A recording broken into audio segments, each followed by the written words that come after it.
Hello class, मैं हूं कुष्मिता और मैं लेकर आई हूं आपकी मैथ्स की अगली क्लास।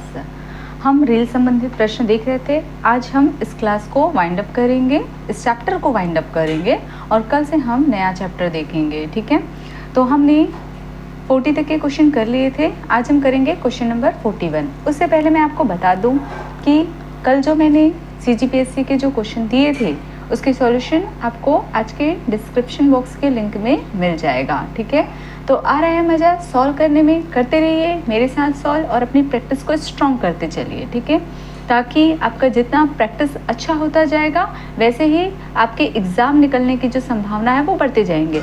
और आप देख रहे हैं आजकल के एग्ज़ाम में मैथ्स का वेटेज भी बढ़ता जा रहा है। जैसे कि अभी देख लीजिए, एक पोस्ट आई है छत्तीसगढ़ में अमीन पटवारी की, जिसमें आप देख सकते हैं मैथ्स का वेटेज कितना है। ठीक है, तो यदि आप मेरी क्लास अच्छे से देख रहे हैं तो फिर आपको इसका पूरा प्रॉफिट मिलेगा। ठीक है, तो चलते हैं, हम शुरू करते हैं। आज भी आपको एक क्वेश्चन देखने को मिलेगा, तो बने रहिए मेरे साथ एंड तक के। और जो मैं होमवर्क देती हूँ उसे आपको करना है। ये होमवर्क प्रीवियस ईयर क्वेश्चन या फिर RS अग्रवाल के हो सकते हैं। ठीक है, तो अपने प्रैक्टिस बढ़ाने के लिए और मैथ्स में अपने आप को स्ट्रॉन्ग करने के लिए बने रहिए मेरे साथ। चलते हैं, हम आज की क्लास स्टार्ट करते हैं। तो क्वेश्चन नंबर 41 आज का मेरा क्वेश्चन है, क्वेश्चन नंबर 41। ठीक है, क्या बोलता है क्वेश्चन नंबर 41? एक व्यक्ति एक खड़ी हुई रेलगाड़ी को 5 मिनट में पार करती है। ठीक है, यही रेलगाड़ी एक खंबे को 48 सेकंड में पार करती है। व्यक्ति तथा रेलगाड़ी की चालों का अनुपात क्या है? देखो, एक व्यक्ति है, ये व्यक्ति एक खड़ी हुई रेलगाड़ी, ये रेलगाड़ी खड़ी हुई है, तो ये व्यक्ति जो है इस रेलगाड़ी को 5 मिनट में पार करती है। मतलब यहाँ तक के आने में उसे कितना लग रहा है? 5 मिनट।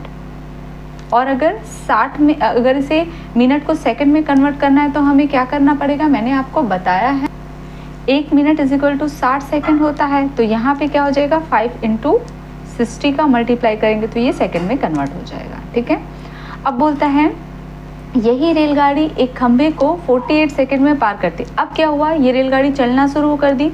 अब ये रेलगाड़ी जो है एक खंबे को, यहाँ पे एक खंबा है, इसको पार करने में कितना सेकंड लग रही? मतलब यहाँ तक के आने में इसको लग रहा है 48 सेकंड। ठीक है, 48 सेकंड लग रहा है।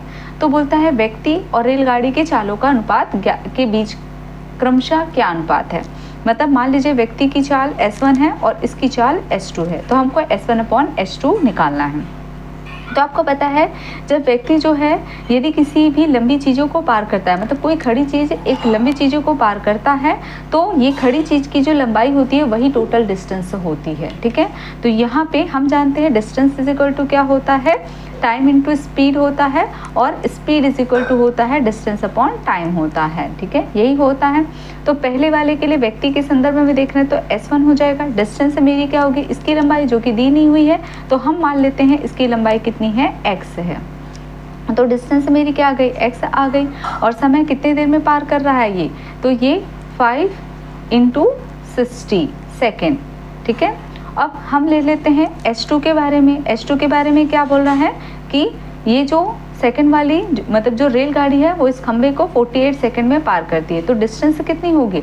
आपको पता है जब कोई लंबी चीज़ किसी खड़ी चीज़ को पार करती है तब हम क्या करते हैं? इस लंबी चीज़ की ही क्या करते हैं? लेंथ को हम क्या करते हैं? डिस्टेंस के रूप में काउंट करते हैं। तो अब हमारा डिस्टेंस क्या होगा? इस रेलगाड़ी की लंबाई, तो ये आ गया X हो गया। ठीक है, और कितने देर में पार कर रहा है? 48 सेकेंड में। हमको क्या निकालना है? S1/S2। तो ये S1/S2 इन्हीं का तो रेशियो निकालना है। ठीक है, S1/S2 मतलब S1 रेशियो S2 होता है। तो S1 की वैल्यू रख लीजिए, क्या आ जाएगा? X बाई कितना आ जाएगा? 5 × 60, और S2 की वैल्यू क्या हो जाएगा? X/48। ठीक है, ये X से X कैंसिल हो जाएगा। ठीक है, कल मैंने इसको लिखने का तरीका बताया था A/B, और ये C/D है, तो यहाँ पे क्या हो जाएगा? A और B नीचे आ जाएगा, और यहाँ पे क्या हो जाएगा? D ऊपर चला जाएगा और C इसके साथ में मल्टीप्लाई हो जाएगा। तो यहाँ पे क्या हो जाएगा? S1/S2। यहाँ पे क्या हो जाएगा? उसके बाद में यहाँ पे क्या हो जाएगा? 48 ऊपर आ जाएगा, और नीचे क्या हो जाएगा? 5 आ जाएगा, इंटू कितना आ जाएगा? 60। ठीक है, यही आएगा। तो यहाँ पे अब काट लीजिए। मान लीजिए मैं इसे 6 के पहाड़े से काटती हूँ तो 6 कम 6 और 0, 6 अट्ठे 48 आ जाएगा। और कट जाएगा, ये 2 से कटेगा, 2 पंचे 10 और 2 चौक 8। तो यहाँ पे कितना आ जाएगा, ऊपर में 4 आ जाएगा, 5 गुणित 5, 5 25, ठीक है। तो S1 ratio H2 is equal to कितना आ जाएगा, 4:25। यही मेरा क्या हो जाएगा, आंसर। देखते हैं ऑप्शन में है क्या, है ऑप्शन नंबर बी, यही मेरा क्या होगा, करेक्ट आंसर। कितना ईजी था, ठीक है। हमने ये सारी चीज़ें अब कर चुके हैं। अब देखते हैं हमारा अगला question, question number 42। Question number 42 क्या बोलता है, 60 किलोमीटर प्रति घंटे की दर से गतिमान 750 मीटर लंबी रेलगाड़ी को एक सिग्नल पोस्ट को पार करने में कितना समय लगेगा, ठीक है। एक रेलगाड़ी है 60 किलोमीटर प्रति घंटे की दर से गतिमान, ठीक है। तो ये एक रेलगाड़ी है, ये एक रेलगाड़ी है जिसकी स्पीड कितनी है, 60 किलोमीटर पर आवर है और 60 किलोमीटर प्रति घंटे की दर से गतिमान कितनी मीटर लंबी रेलगाड़ी है, 750 मीटर लंबी रेलगाड़ी जो है ये एक सिग्नल पोस्ट को पार करने में कितना समय लगेगी, मतलब यहाँ तक आने में से कितना समय लगेगा, टी ये पूछ रहा है। और हमने पढ़ा है कि क्या होता है, टी मतलब time is equal to distance upon speed होता है। डिस्टेंस क्या है, मैंने अभी बताया, जब कोई लंबी चीज़ किसी खड़ी चीज़ को पार करती है, जब कोई लंबी चीज़ किसी खड़ी चीज़ को पार करती है तो कुल लंबाई क्या हो जाती है मेरी, मतलब टोटल डिस्टेंस क्या हो जाता है, इस लंबी चीज़ की लेंथ ही मेरी क्या हो जाती है, टोटल डिस्टेंस। तो यहाँ पे इस लंबी चीज़ की लंबाई कितनी है, 750। तो यहाँ पे लिख लीजिए 750, ठीक है। अब यहाँ पे देख लीजिए, ये तो किलोमीटर पर आवर है और सेकंड में आंसर दे तो हमें इसे मीटर पर सेकंड में कन्वर्ट करना होगा। स्पीड है यहाँ पे 60 मीटर पर सेकंड में, छोटी वैल्यू की ओर जाना तो छोटी वैल्यू ऊपर और बड़ी वैल्यू नीचे, ठीक है। काट लीजिए, ये 0 से 0 कट जाएगा, 6 कम 6 और कितना हो जाएगा, 6 तिया 18 हो जाएगा। यहाँ पे काट लीजिए, 5 एकम 5, 5 एकम 5, बचेगा कितना, 2, 5 25, ठीक है। क्या हो जाएगा, ऊपर में 15 बचेगा और ये 3 ऊपर चले जाएगा, 3, 15 तिया कितना आ जाएगा, 45। ये क्या किस में निकल के आ जाएगा, सेकंड, ठीक है। ये मेरा टाइम, यही मेरा क्या हो गया, आंसर। तो देख लेते हैं कौन सा ऑप्शन है, ऑप्शन नंबर डी मेरा क्या होगा, करेक्ट आंसर। चलते हैं हम अपने अगले क्वेश्चन, क्वेश्चन नंबर 43 की ओर, ठीक है। क्या बोलता है मेरा 43, क्वेश्चन नंबर 43, ठीक है। चलते हैं हम अपने अगले क्वेश्चन, क्वेश्चन नंबर 43। क्या बोलता है, एक रेलगाड़ी ए एक स्थिर रेलगाड़ी बी को 50 सेकंड में तथा उसी गति से एक खंबे को 20 सेकंड में पार करती है। सेम ऐसे ही क्वेश्चन है, अभी ये जितने भी क्वेश्चन कर रहे हैं एक ही टाइप के हैं। अभी यहाँ पे क्या, उस समय व्यक्ति गतिमान था, अभी रेलगाड़ी गतिमान है। ये रेलगाड़ी क्या कर रही है, एक रेलगाड़ी ए, इस रेलगाड़ी को क्या कहा गया है, ए। ये एक स्थिर रेलगाड़ी, ये एक स्थिर रेलगाड़ी है। अभी इससे पहले थोड़ी देर यही काम कौन कर रहा था, व्यक्ति कर रहा था। इस रेलगाड़ी को क्या बोला गया, बी। तो ये रेलगाड़ी जो है, ये स्थिर रेलगाड़ी को पार करने में, यहाँ तक आने में कितना ले रही है, 50 सेकंड ले रही है, ठीक है। उसके बाद में क्या बोलता है, तथा उसी गति से खंबे को, मतलब यही रेलगाड़ी आगे जाती है तो एक खंबा मिलता है, ठीक है। तो इस खंबे को वो कितने देर में पार करती है, बोलता है 20 सेकंड में पार करता है, ठीक है। तो क्या बोलता है, यदि ए की लंबाई, पहले वाले की लंबाई दिया हुआ है कितना, 240 मीटर, ठीक है। 240 मीटर हो तो बी की लंबाई हमको फाइंड आउट करने के लिए बोल रहा है। मान लीजिए बी की लंबाई कितनी है, x है, तो हमको x निकालने के लिए कह रहा है। तो अभी हमें यहाँ पे क्या आ रहा है, देखो इस ट्रेन की स्पीड नहीं मालूम, तो सबसे पहले हम ट्रेन की स्पीड निकालेंगे, ठीक है। तो ट्रेन की स्पीड कैसे निकालेंगे, देखो यहाँ पे भी एक चीज़ याद रखो, यहाँ पे ये ट्रेन, ये लंबी चीज़ें हैं ए, और ये जब इस खंभे को पार करती है, ये इस पोल को जब पार करती है तो क्या होगा, ये स्वयं की लंबाई को पार करेगी। तो टोटल लंबाई क्या होगा, इस ट्रेन की लंबाई, तो डिस्टेंस क्या होगा, इस ट्रेन की लंबाई। तो हम क्या जानते हैं, हम जानते हैं कि डिस्टेंस इज इक्वल टू क्या होता है, टाइम इनटू स्पीड। तो स्पीड इज इक्वल टू क्या हो जाएगा, डिस्टेंस अपॉन टाइम, ठीक है। तो डिस्टेंस मेरी कितनी निकल कर आ जाएगी, ये हम किसके लिए देख रहे हैं, खंबे के संदर्भ में देख रहे हैं, ठीक है। तो यहाँ पे 240 आ जाएगा और खंबे को पार कर रहा है तो समय कितना लग रहा है 20। यहाँ पे सॉल्व कर लीजिए तो यहाँ पे क्या निकल कर आ जाएगा 2 एकम 2, 2 एकम 2, 2 दूनी 4 मतलब 12। ठीक है, कितना आ जाएगा 12। ठीक है, मीटर पर सेकंड, ये किस में आया मीटर पर सेकंड में आया। ठीक है, ये तो मेरी क्या हो गई पहले वाली रेलगाड़ी की लंबाई हो गई, सॉरी स्पीड हो गई। लेकिन हमको क्या पूछ रहा है दूसरे वाले की लेंथ पूछ रहा है।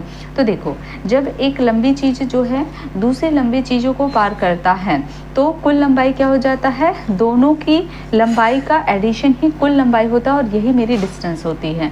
ठीक है, तो जब एक लंबी चीज़ दूसरी लंबी चीज़ को पार करेगी तो टोटल डिस्टेंस मेरा कितना हो जाएगा 240 प्लस कितना हो जाएगा x। ये हमने पहला देख लिया दूसरी कंडीशन के लिए और अब हम पहले कंडीशन के लिए देख रहे हैं। ठीक है, उसके बाद में क्या होता है यहाँ पे मेरा स्पीड कितनी निकल कर आई है 12 मीटर पर सेकंड में आया है। और उसके बाद में मेरा यहाँ पे देखो कितने देर में पार कर रहा है 50 सेकंड में पार कर रहा है। ठीक है, 50 सेकंड में पार करते तो मैंने 50 लिख लिया। ठीक है, अब इसको हम सॉल्व कर लेते हैं, हमारा आंसर निकल कर आ जाएगा। ठीक है, 12 पंचे कितना होता है 60 होता है, तो हमने लिख लिया 600। ठीक है, और यहाँ पे इसको इधर लाएंगे तो ये प्लस में, इधर आएगा तो क्या हो जाएगा माइनस में, तो माइनस हो गया 240। ये कितना हो गया x यहाँ पे। अब x की वैल्यू लिख लीजिए तो यहाँ पे शून्य से शून्य घटेगा शून्य। अब यहाँ पे 10 है, 10 में से 4 घटाएंगे तो 6 हो गया, 5 में से 2 घटाएंगे तो 3। ठीक है, यही मेरी ये किस में आएगी मीटर, ये मेरी क्या होगी दूसरी रेलगाड़ी की लंबाई होगी 360। ऑप्शन नंबर ए मेरा क्या होगा करेक्ट आंसर। ठीक है, चलते हैं हम अपने अगले क्वेश्चन की ओर। ठीक है, अगला क्वेश्चन हम देख लेते हैं, क्वेश्चन नंबर हमारा 44। अगला क्वेश्चन है हमारा क्वेश्चन नंबर 44।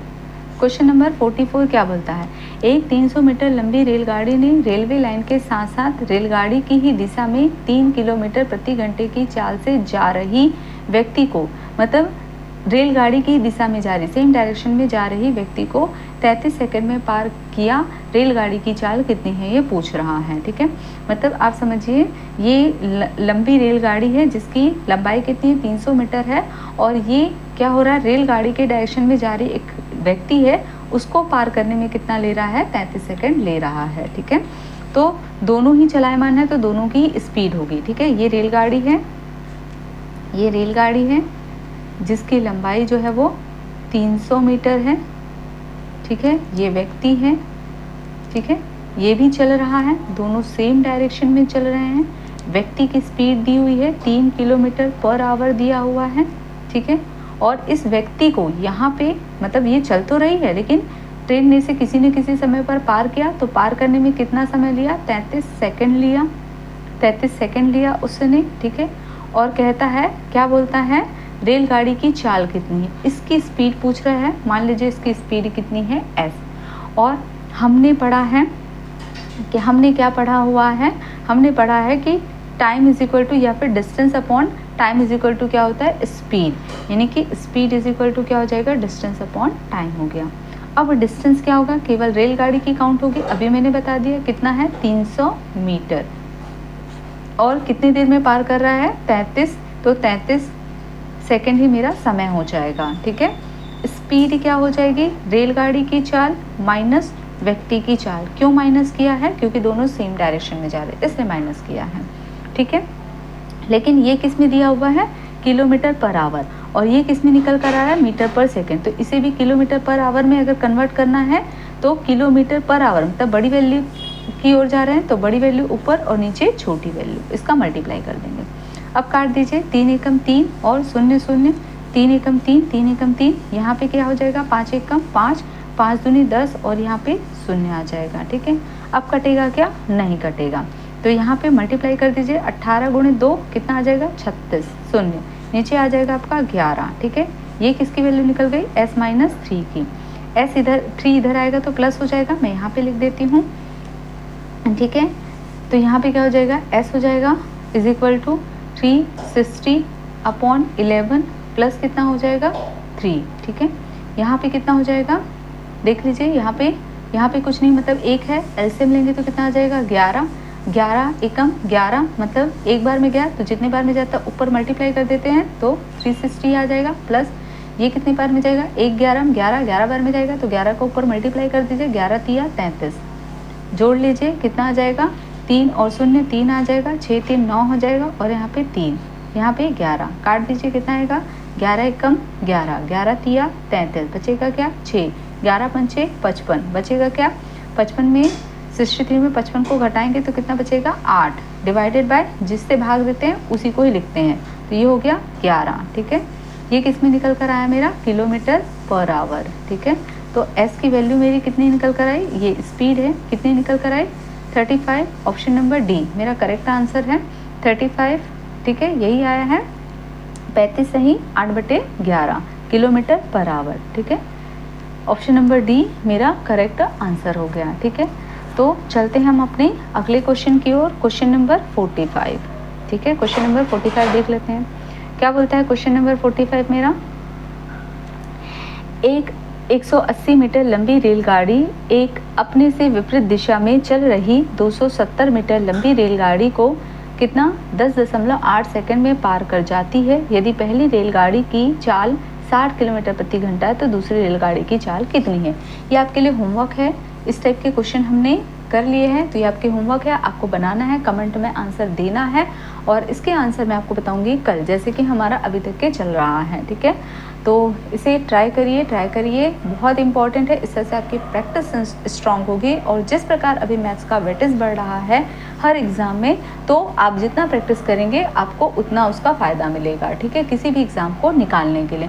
तो आज हम अपनी क्लास यहाँ पे वाइंड अप करते हैं। Thank you class. यदि मेरी ये क्लास अच्छी लगती है तो प्लीज़ इसे लाइक कीजिए, सब्सक्राइब कीजिए और अपने दोस्तों में ज़्यादा से ज़्यादा शेयर कीजिए। Thank you class. कल हम नया चैप्टर स्टार्ट करेंगे, याद रखना। ठीक है।